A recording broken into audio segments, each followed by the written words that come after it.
You ready? Yep, when you're ready. Okay. Since the January 6th attack on the US Capitol, when supporters of Donald Trump stormed this building, trying to prevent the election victory of Joe Biden from being certified. On the anniversary.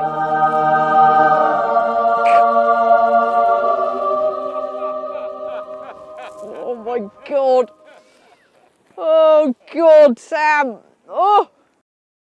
Hiroshima, Nagasaki, the heat death of the universe. These are some of the deadliest days in history. But none of them compare to the most deadliest day. January 6, 2021. Coming soon in the most epic movie event since Robot Jocks, Left Behind, or maybe even Son of the Mask. The Babylon Bee investigates the darkest day in the history of democracy. Where were you on January 6th? In January? I don't remember. Storming the Capitol, baby. No. Scary stuff like this happened. Okay.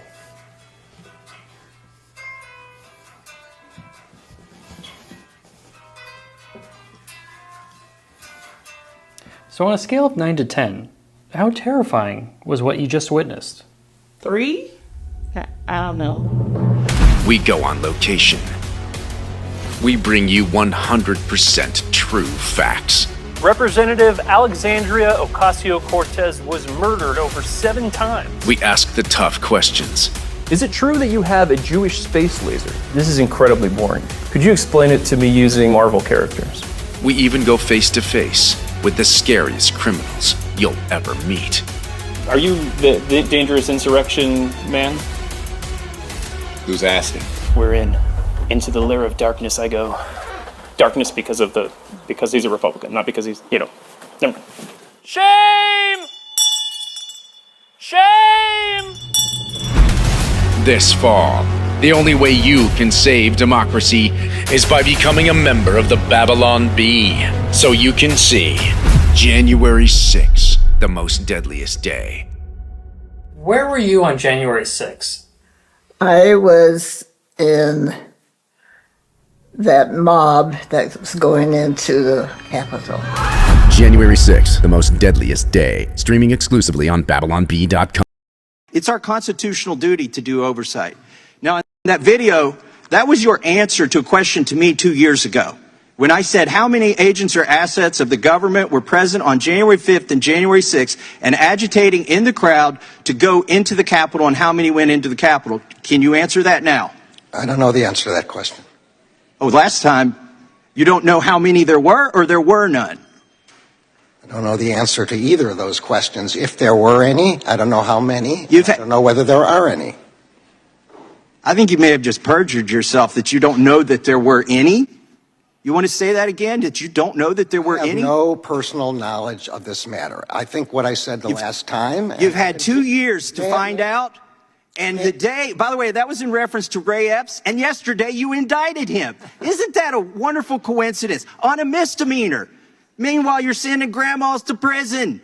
You're putting people away for 20 years for merely filming. Some people weren't even there yet. You've got the guy on video who's saying go into the Capitol. He's directing people to the Capitol before the speech ends. He's at the site of the first breach. You've got all the goods on him, 10 videos, and it's an indictment for a misdemeanor? The American public isn't buying it. I yield the balance of my time to Chairman Jordan. May I answer the question? Allowing protesters onto the steps of Capitol Hill. Have you seen this? No one has explained what this was all about. And this happened all over Capitol Hill that day. You'll see in another portion here, these barricades being removed by police officers so these people can get inside the Capitol building. And then there were others, Capitol Hill police officers, just standing by. Just welcome to the Capitol. What was all of this about? What was all of this about?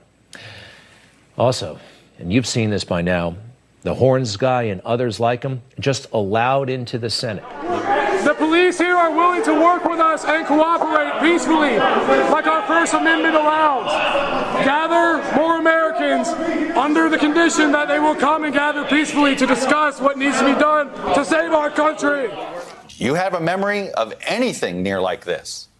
We just saw protesters walking through Statuary Hall, Claire. I just don't want to interrupt, but we just saw people going right through. There they are. They were peaceful. They were orderly and meek. These were not insurrectionists. They were sightseers. Footage from inside the Capitol overturns the story you've heard about January 6th. Protesters queue up in neat little lines. They give each other tours outside the Speaker's office. They take cheerful selfies and they smile. They're not destroying the Capitol. They obviously revere the Capitol. Governor Hogan, but I still think you probably need the okay of the federal government in order to come into another jurisdiction. Thank you. Oh my gosh, they're just breaking windows. They're doing all kinds of. It's really that they said somebody was shot. It's just horrendous, and all at the instigation of the President of the United States. Okay, thank you, Governor. I appreciate what you're doing, and if you don't mind, I'd like to stay in touch. Thank you. Okay. Thank you so much. Virginia Guard has been called in. You know, I'm just talking to Governor Northam, and what he said is they sent 200 state police and a unit of the National Guard. Responsibility, Terry. We did not have any accountability for what was going on there, and we should have. This is ridiculous.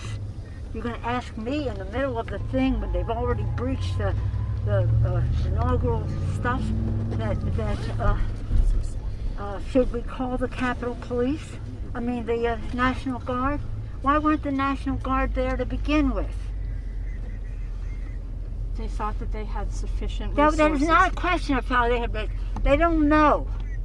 They clearly didn't know, and I take responsibility for not having them just prepare for more. Local media every day, you can't have a fair trial. Well, the reason, I think time is going to remember January 6th differently. Yeah. Right now, people are still in the heat of them. There's two things. Media needs stuff to fill. I mean, if you watch TV on January 6th, it was like January 6th, 24/7. As time goes on, it's going to be less. Yeah. And so I think also people are going to lose their office, the jobs. The people that were there are going to lose their jobs. So it's not going to mean anything if you weren't even there and you don't even care. We need like a war to break out. Yeah, no, it's right. No. Okay, I thank you for your time. Oh, absolutely. Listen, I really, I know you're not the bad guy. I mean, if there is, I haven't found the bad guy yet, but if there is, I know you're not the bad guy. I mean, he's like a stereotypical bad guy. But the thing is, why I asked you the question of so what was the plan? Is that if there was an insurrection, you were supposed to be in line marching. You're in the military, you know this. No, that's you were supposed to have a plan. Exactly. It's called operations order. You sit down overnight with your soldiers. You go over. All right. You're going to go here, you're going to go in by this side. At this time, we're going to take over this. There's none of that. If there was an insurrection, it's the sorriest insurrection in the 20th, 21st century ever. No guns, no plan. People taking selfies. A guy smoking pot. I love the guy. Yeah, I like. Well, we do that. We just went to New Hampshire last week for the guy that just was drinking beer. My favorite guy.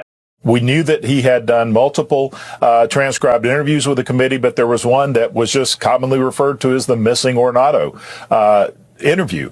And our team, through a lot of diligence and digging, we were able to find that. And exactly what you just said was in there, that he had testified to the committee that he heard the conversation with Mark Meadows offering up to 10,000 troops. And even in early January, not long after the attack on the Capitol, Vanity Fair, of all publications, had ran an article that Trump had offered National Guard and told Secretary Miller, you have full authorization to get the Guard ready. That was in January by a liberal publication. So there is much more evidence. We even have evidence from the White House transcribed interviews that we received from the White House employees, where one of them said that responded to a question by the Select Committee, which was, when President Trump first heard of the attack on the Capitol, what was his response? And this White House employee who was physically with the president that day said his immediate response was, get Pelosi and Milley on the phone and see what help they need. There are several instances of on the record where he had offered and even was trying to get people to take the National Guard. But it was Pelosi, it was Bowser that turned down the offer. Potentially the biggest setup in the history of this country. Potentially. One of the greatest crimes against the American people. That's why it's so important to get the truth with this. That's what we're working for. And the cover-ups that happened after January 6th is what I'm really after as well. What about the Republicans involved in those cover-ups? I know it's hard for you to address those things. This is your own party, but this is the reality. I mean, we're going to go where evidence leads. No matter what. No matter what. I'm going to hold you to potentially the biggest setup in the history of this country. Potentially. One of the greatest crimes against the American people. That's why it's so important to get the truth with this. That's what we're working for.